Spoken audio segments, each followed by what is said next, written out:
मोर चलित वर्ष जो बारिपदार प्रसिद्ध विश्व प्रसिद्ध रथयात्रा अच्छी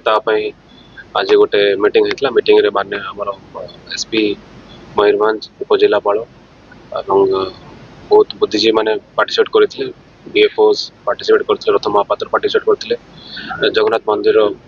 पुरोहित माने भी अंशग्रहण करते आमर जे मुख्य परिचालक भी जगन्नाथ मंदिर से पार्टिसिपेट करते तो चलित वर्ष आम जमी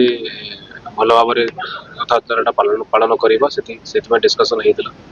जमी आम अक्षय तृतीय आमर रथ आरंभ हो रथर काठ गुड़ी को आम जमी भल जगार रखा बहुत आगु देखा रथयात्रा सरला काठ को संग्रह करके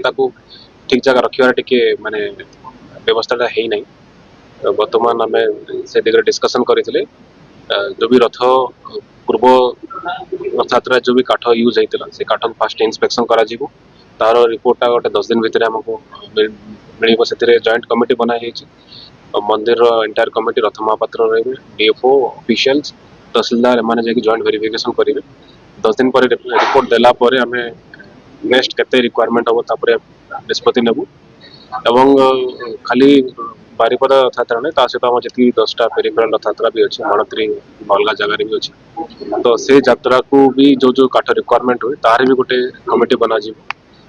से कमिटी निजर इन्स्पेक्शन रिपोर्ट देला रिक्वायरमेंट आम कर सहित आ गोटे निष्पत्ति निगला जो भी रथयात्रा सर सरला मात्रे ही आम गोटे इन्स्पेक्शन टीम थी तार टीम वेरिफिकेशन करदेव जी काठ यूज होता रथयात्रा तो आसंता वर्ष केते काठ से भीतर यूज हो पार जहाद्वारा आम गोटे वर्ष पूर्व ही जानीदेव कि रिक्वायरमेंट केते कौन अच्छी तो लास्ट मोमेंट आमको जमी हईराण शिकार होगा न पड़ पारे सहित बाकी किसी डिमांड था जमी शाल घर आम